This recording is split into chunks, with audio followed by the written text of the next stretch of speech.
মনোজিৎকে নিয়ে লাগাতার তদন্ত চলছে, কিন্তু বাংলার তো আরও একটা সমস্যা রয়েছে।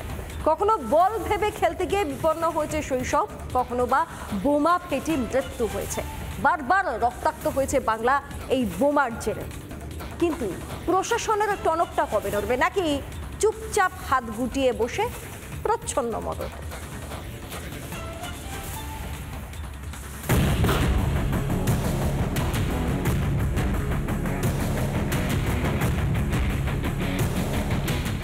এ যেন বারোদের স্তূপে দাঁড়িয়ে বাংলা। আকছার উদ্ধার হচ্ছে তাজা বোমা, বোমায় যাচ্ছে প্রাণও। মুড়ি মুরকির মতো পড়ছে বোমা। রাজনৈতিক হিংসা থেকে পারিবারিক বিবাদ, সবেতেই রক্তক্ষয়। প্রাণহানি যেন রাজ্যের স্বাভাবিক ঘটনা। অবস্থাটা কতটা ভয়ানক তার সামান্য পরিসংখ্যানেই যেন স্পষ্ট। 1 মাসের মধ্যে বারে বারে বোমায় কেড়েছে প্রাণ। 4 জুলাই কাটোয়ায় বোমা বাঁধতে গিয়ে মৃত্যু।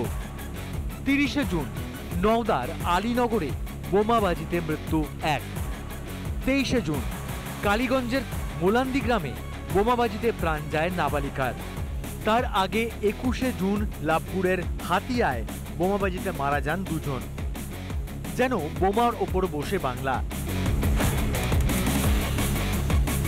একটা বিষয়, বর্ধমানে আবার দেখা গেল বিস্ফোরণের ঘটনা। সে হবেই, পুলিশ যদি ক্যাডারে পরিণত হয়, যা হওয়ার তাই হচ্ছে। টাকা তোলা এবং 75% টাকা পিসি ভাইপোর কাছে পৌঁছে দেবে। বারবার বোমায় রক্তাক্ত হচ্ছে বাংলা, তারপরেও কেন যথাযোগ্য ব্যবস্থা নেয় না পুলিশ? লোকালয়ে তৈরি হচ্ছে বোমা, কোনো খবরই থাকে না পুলিশের কাছে, নাকি হাত গুটিয়ে প্রচ্ছন্ন মদত? রিপাবলিক বাংলা। জেলা প্রশাসনের প্রকল্পের কাজ চলছে, আর তাতে আপত্তি জানান গ্রামের কয়েকজন মহিলা। বাবা, এত সাহস, এতবার ঠিক পদক্ষেপ তৃণমূল পঞ্চায়েত সদস্যের। মহিলাদেরই বেধড়ক মার। ফালাকাটার ভাইরাল ভিডিওয়ে রীতিমতো রাজনৈতিক তর্জা-তুঙ্গে। দেখুন। অনেকক্ষণ ধরে মা বোনরা বসে আছেন, সবাই বসে আছেন। 21-এর নির্বাচনে এই মারা বসে আছেন বলেই কিন্তু আজকে আমরা বক্তব্য রাখতে পারছি। এটা বলতে দ্বিধা নয়, কারণ মহিলারা মমতা বন্দ্যোপাধ্যায়কে কথা দিয়েছিল এবং 21-এর নির্বাচনে জয়লাভের মূল কাণ্ডারি মহিলারা। শুনলেন তো কি বলছেন তৃণমূল নেতারা? এবার দেখুন কাজ।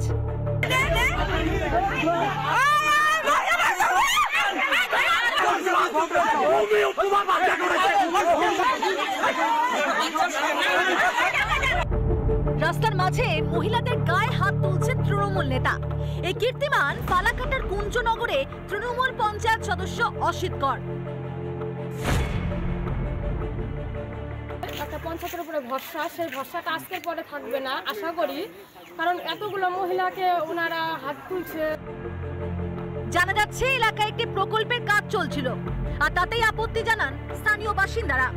পরে প্রকল্পের কাজ শুরু হলে বাধা দিতে যান গ্রামের বেশ কয়েকজন মহিলা, আর তখনই তাঁদেরকে অকথ্য ভাষায় গালিগালাজ করা হয় বলে অভিযোগ। শুধু তাই নয়, রীতিমতো মারধরও শুরু হয়।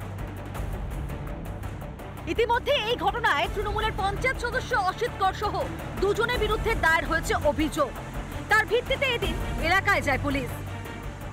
মহিলাদের উপরে এরকম অকথ্য অত্যাচার হয়েছে, এইটা পঞ্চায়েত প্রতিনিধি হয়ে এবং একজন বয়স্ক লোক হয়ে মহিলাদের উপরে এরকম আক্রমণ করেছে, আর তাদের আত্মঘাতী একটা হুমকি দিচ্ছে বর্বর।